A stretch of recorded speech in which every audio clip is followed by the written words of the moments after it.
Узгантайлы, қайрадан жамбаттарды сөзге шақырамыз. Бұл жаққа шақыратуға жамбаттар бұл жалпы Бақыт әкесімен Гүлшайыр ешесінің достары, жоры достары, ағайын болып қатташып жүрген достары, Оштан келген патрушкалар, құрбылар келіңіздер. Жалпы Бақыт әкес Гүлшайыр ешесінің достары. Ассаламу алейкум, урматтуу бүгүнкү коноктор, куш келипсиздер. Бакыт досум, Әшкин. Ушунча элдин баарын бириктирип, чайга отурганга силерге терең ыраазычылык. Ибрагим Аяшовубуздун өмүрү узун болсун, ден соолугу чың болсун. Ата-энесине күйүндүү, кыргыз элине кызмат кылган чыган жигиттерден болсун. Баарыңыздарга туугандар Каракулжа районунан ысык салам. Biz Каракулжа районунан келип отурабыз. Сиздерге үй бүлөлүк бакыт таалай. Ар дайым үйүңүздөрдө ушундай күндө той болсун. Уул үйлөп, кыз чагына дагы тоюңуздарга келип ушул жерде ушул адамдар менен чогуу конок болуп отуруп кеткенге Алла Таалам насип кылсын. Ассаламу алейкум. Урматтуу uzak жақыннан келген меймандар, мына біз классташыбыз Гүлшайырдың баласы Ибрагим Аяшовубуздун сүннөт тойуна келип отурабыз. Биринчиден мына Гүлшайыр классташыбыз баягыдай эле кездебиз убактыга убактылуу болмогуна бар болгуна ошо Ибрагимдин келечеги кең болсун, өрөсүктүү дөөлөттүү болгондон болсун. Жаман болсо ушу sizlerge oşaman ata-enesini sıylaman ballarından bolu çoğunsun. Var balonlar, maktul balonlar var şu. İbrahim üzülüktü ballarından olsun.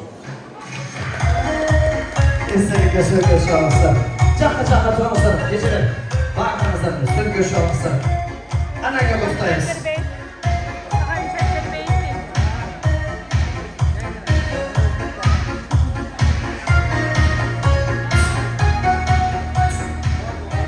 Taşballar varımız mı? Kızlar özümden koşuyor, Mişkalar ortalık kalır. Bileniz toygut olsun, Mişkalar stüdyo.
Раз, два, три и Путаганский! Молодец, Айнери!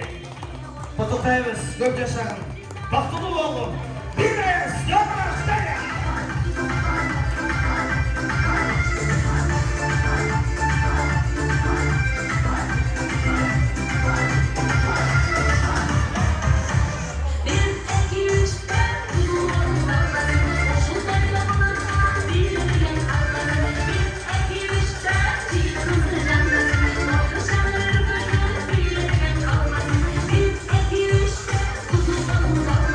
Thank you.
Shift us